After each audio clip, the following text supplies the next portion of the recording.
A'udzu billahi minasyaitonir rajim. Bismillahirrahmanirrahim. Uhayyikum bi tahiyatil Islam, tahiyatul mubarakah. Assalamualaikum warahmatullahi wabarakatuh. Alhamdulillah. Alhamdulillahilladzi hadana li hadza wa ma kunna linahtadiya laula an hadanallah.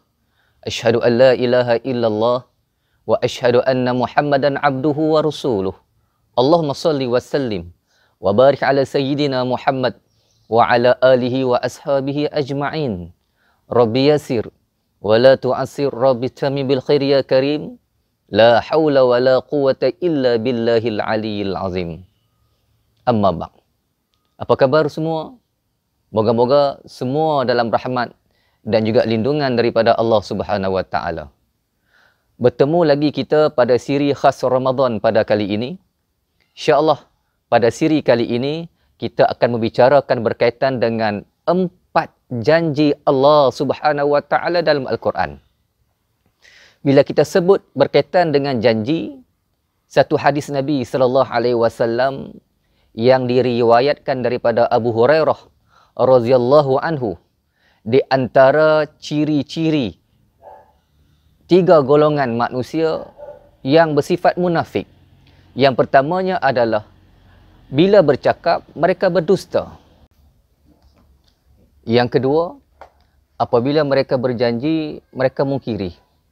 Dan yang ketiga di antara ciri-ciri orang yang munafik, apabila mereka diberi amanah mereka khianat. Sidang hadirin muslimin muslimat yang dirahmati oleh Allah Subhanahu wa taala. Kita pergi kepada 4 janji Allah Subhanahu wa taala yang Allah sebut dalam Al-Quran. Di antara 4 janji Allah Subhanahu wa taala ialah yang pertama, hamba yang bersyukur. Yang kedua, hamba yang mengingatinya. Yang ketiga, hamba yang berdoa. Dan yang keempat, hamba yang beristighfar kepada Allah Subhanahu wa taala.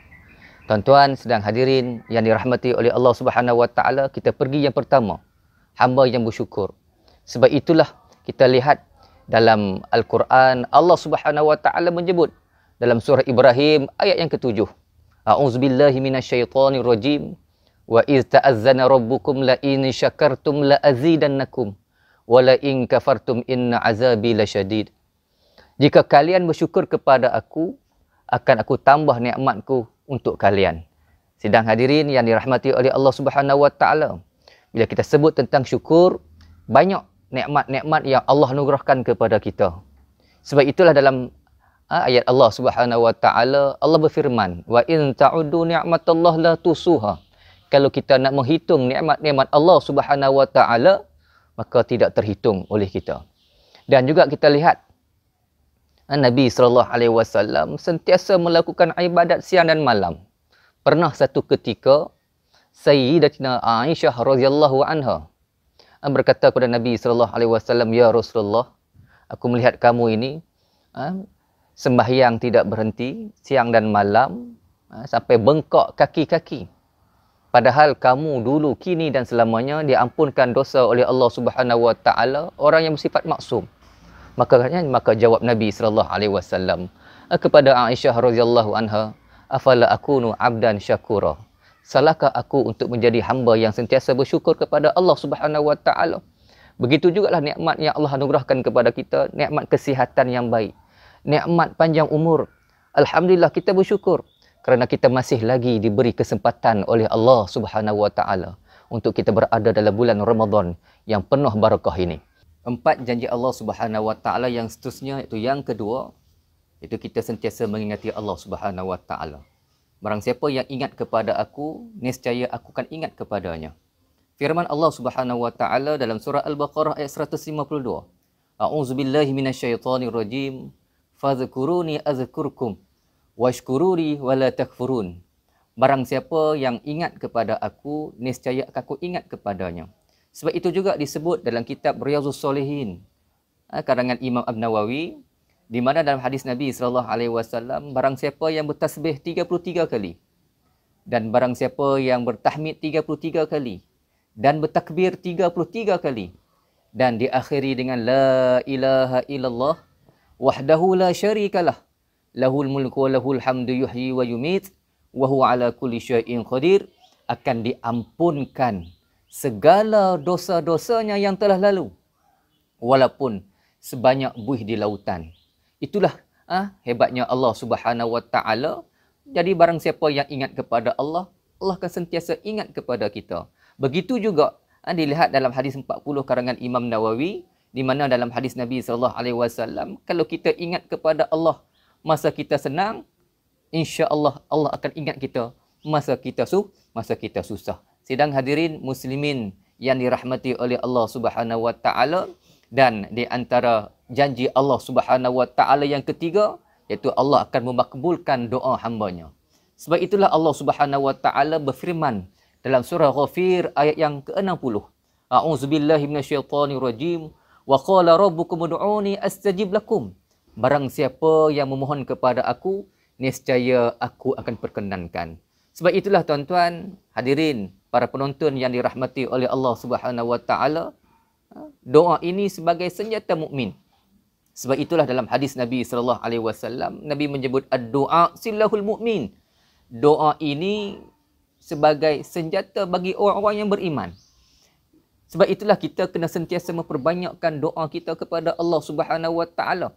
Tak kira dalam masa kita sihat, dalam masa kita sakit, di mana saja kita berada, maka berdoalah kita sentiasa kepada Allah Subhanahu Wa Taala.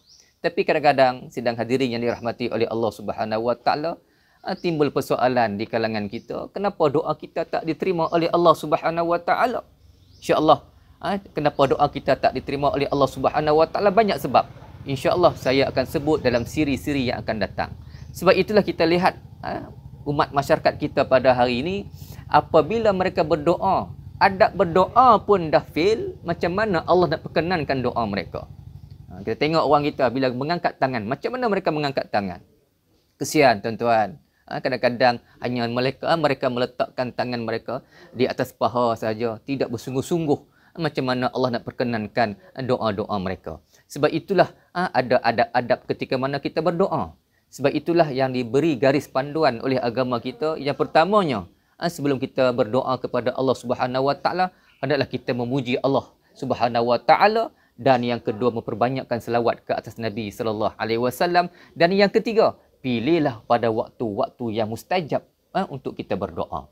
Dan yang keempat, menghadap kiblat. Mudah-mudahan dengan semua adab-adab ini dapat menyebabkan doa kita diterima oleh Allah Subhanahu Wa Taala. Maka berdoalah kita pada siang dan malam. Terutamanya kita berada dalam bulan Ramadan ini, doa yang diajar oleh baginda Nabi sallallahu alaihi wasallam, iaitu Allahumma inni as'aluka ridhaka wal jannah wa na'udzubika minas sakhatika wan nar. Allahumma innaka afun karim tuhibbul afwa fa'fu anna. Sedang hadirin muslimin yang dirahmati oleh Allah Subhanahu Wa Taala, kita pergi yang keempat di antara janji Allah Subhanahu Wa Taala yang Allah sebut dalam Al-Quran. Firman Allah Subhanahu Wa Taala dalam surah Al-Ghafir ayat yang ke-60. Wa ma kana Allahu mu'azibahum wa hum yastaghfirun. Sesungguhnya Allah Subhanahu Wa Taala tidak akan menyeksa mereka selama mana mereka itu beristighfar kepada Allah, iaitu memohon keampunan kepada Allah Subhanahu Wa Taala. Sebab itulah kita sidang hadirin muslimin yang dirahmati oleh Allah Subhanahu Wa Taala, perbanyaklah kita beristighfar kepada Allah Subhanahu Wa Taala. Kenapa? Sebab sifat manusia ini buat silap. Tak seperti mana baginda Nabi sallallahu alaihi wasallam yang bersifat maksum. Sebab itulah dalam hadis Nabi sallallahu alaihi wasallam, kullu bani Adam khata' wa khairul khata'in at-tawwabun. Setiap anak Adam itu buat salah. Kecuali orang-orang yang terbaik di kalangan mereka ialah orang yang sentiasa bertaubat kepada Allah Subhanahu Wa Taala. Sebab itulah tuan-tuan, kita lihat baginda Nabi sallallahu alaihi wasallam dalam riwayat ada menyebut Nabi sallallahu alaihi wasallam 70, ada yang mengatakan 100 kali sehari Nabi sallallahu alaihi wasallam beristighfar kepada Allah Subhanahu Wa Taala. Sebab itulah firman Allah Subhanahu Wa Taala, wasari'u ila maghfiratin min rabbikum. Maka kita gunakanlah kesempatan kita berada dalam bulan Ramadan yang penuh barakah ini untuk sama-sama kita mengangkat dan kita berdoa kepada Allah Subhanahu Wa Taala. Semoga segala dosa-dosa, kesalahan-kesalahan kita kepada Allah Subhanahu Wa Taala akan diampunkan oleh Allah Subhanahu Wa Taala. Maka rugilah mereka di kalangan orang-orang yang bila berada dalam bulan Ramadan, bila keluarnya mereka daripada bulan Ramadan, dosa mereka tidak diampunkan oleh Allah Subhanahu Wa Taala. Moga-moga sedikit perkongsian kita pada hari ini akan dapat memberi pengetahuan kepada kita semua untuk menjadi manusia yang sentiasa taat kepada Allah Subhanahu Wa Taala dalam melakukan amal kebajikan, menyuruh ke arah kebaikan dan meninggalkan segala kemungkaran. Moga-moga segala apa yang kita lakukan di dunia ini akan diterima oleh Allah Subhanahu Wa Taala. Sekian, wassalamualaikum warahmatullahi wabarakatuh.